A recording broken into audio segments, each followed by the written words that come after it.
Rachel and Sia were very vocal about the trials that they've had in their relationship.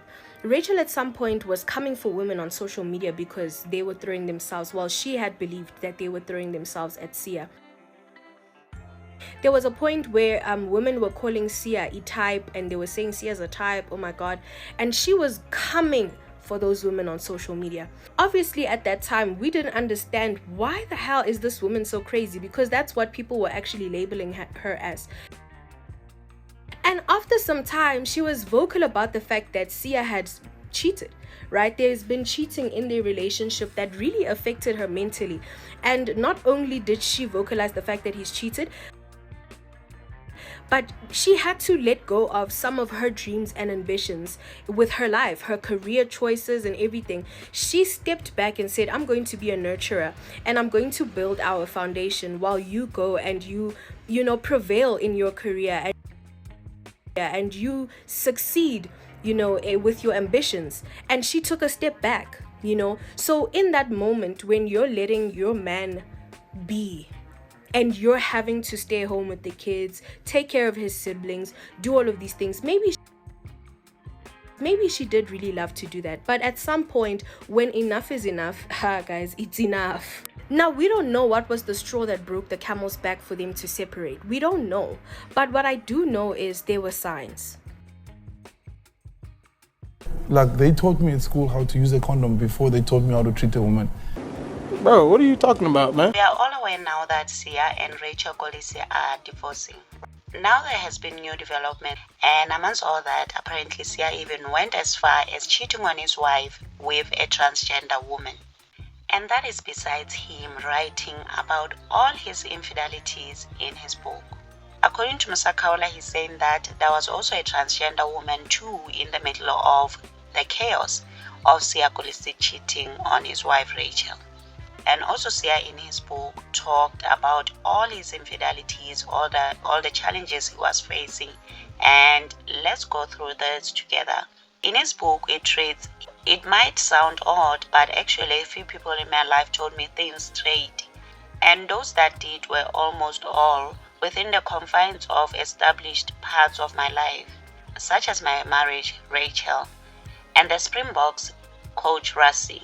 A lot of people said yes all the time because they thought that's what I wanted to hear, because they were impressed or intimidated by fame, or because they wanted something and thought that flattery or agreement was the best way to get it.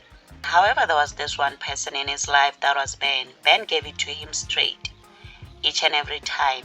If I was going wrong, he would say, this is rubbish, without blinking. He didn't care about offending or upsetting me. He cared more about helping me. He said to me, you need to stop drinking, because when you drink is when you do dumb things. But don't think about it as stopping drinking forever. Think about it as stopping for a certain period of time, a month or so. But when you get to the end of that month, you'll find it that it hasn't been so hard.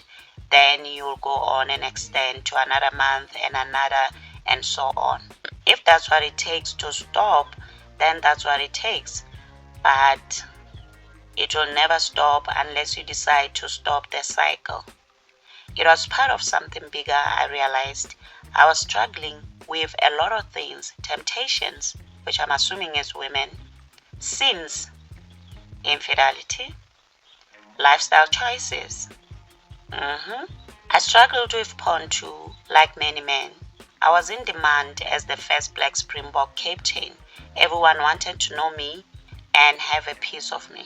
And the entire time he was calling himself a follower of Christ, meanwhile doing all these things.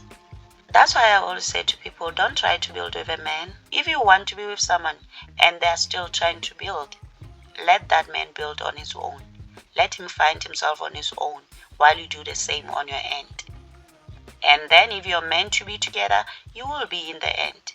If not, then it wasn't meant to be in the first place. So now here's Sia, the first Black Springbok captain, and that got to his head, obviously, because now he was acting crazy, doing all these crazy things while he was married, knowing very well he's a married man, a family man, he's supposed to be that. But here he was giving into all these temptations doing all these crazy things, even experimenting with allegedly transgender women. That time he's married. That time this woman stuck by him when he was upcoming. Men will always choose themselves and what pleases them, without any consideration whatsoever for the woman in their lives. So in this life, always make sure that you choose yourself, put yourself first, secure yourself, focus on building and filling your own cup instead of saying, oh, I'm going to go out and build with this man. You will go out and build with them, okay? And after they accomplish things, they'll start acting crazy like Sia did. Ladies, you better make better choices for yourselves, because these men you cannot trust. Especially these ones that will always claim they come from humble beginnings. Once they accomplish things, they forget so quickly and act so crazy super fast. And one other thing people overlook is that there are benefits that comes with being married. There are benefits that comes with being in a healthy marriage. You see now they are going through a divorce. All the benefits this man was getting by being married to Rachel, they are going to diminish as well. And he has also disappointed his fans and people that were rooting for his marriage immensely. Otherwise, I would really like to hear what you think of this. Do share your thoughts in the comment section. Also remember to subscribe, like, share. Until next time, bye and thank you for watching.